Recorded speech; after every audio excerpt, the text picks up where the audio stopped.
Assalamualaikum दोस्तों, today we are studying chapter number 2, exercise 2.2. Question number 8 is simplify. वही question number 8 जिसके हमने पहले भी क्वेश्चंस की थी, और भी क्वेश्चन नंबर 2 करेंगे। क्वेश्चन नंबर 2 है -1 और -i/√3 whole square.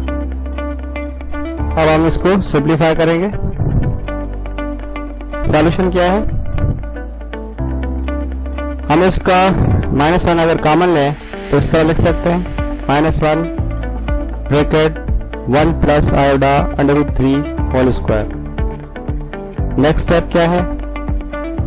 Whole square को हमने अलग अलग किया -1 के साथ और 1 प्लस i/√3 होल स्क्वायर के साथ। अब हम इसके स्क्वायर को अगर देखते हैं तो यहाँ हमें फार्मूला नजर आता है a plus B whole square का। अकॉर्डिंग फार्मूला आप लिख सकते हैं। क्या फार्मूला है? a square plus B plus 2ab plus B square, ये इसका फार्मूला है। अब हम इसको apply value in this equation, इसी फार्मूले के अंदर, इस इक्वेशन के अंदर वैल्यूज को हमने रखा।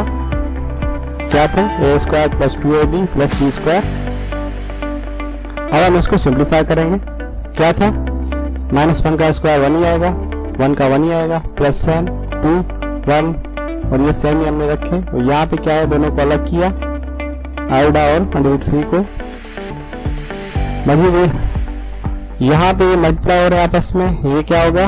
2√3 i/, 1 same plus same plus same 3 under root खत्म हो गया क्योंकि स्क्वायर खत्म किया, इससे दोनों आपस में खत्म हो गए। ये हो गया 3 i/² स्क्वायर।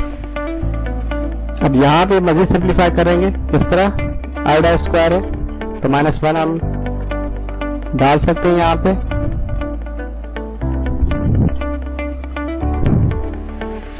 यहाँ पे एक स्टेप क्या है, एक सबके साथ मल्टीप्लाई हो रहा है तो यही जवाब आएगा। तो हम यहाँ पे क्या लिखेंगे? -1 i/, का जो वैल्यू है i/² इज इक्वल टू -1 हमने यहाँ पे पुट किया। यहाँ पे आ गया -3 में, प्लस में था। अभी अरेंज करेंगे। यहाँ पे रियल नंबर पहले रखेंगे, इमेजिनरी पार्ट दूसरा, कॉम्प्लेक्स नंबर किस तरह रखते हैं? 2 पार्ट होते हैं, एक रियल पार्ट एक इमेजिनरी पार्ट। रियल पार्ट क्या है? 1 और -3, और इमेजिनरी पार्ट क्या है जिसके साथ i/, 2√3 i/। यहाँ पे क्या होगा? -2 रिमेन होगा, बाकी सेम। ये हमारा आंसर है। बिल्कुल इजी मेथड है दोस्तों। इस चैनल को सब्सक्राइब करें और बेल आइकन को दबाएं ताकि मेरे लेटेस्ट वीडियो आप तक पहुंचे और आपसे फायदा उठाएं। Thank you.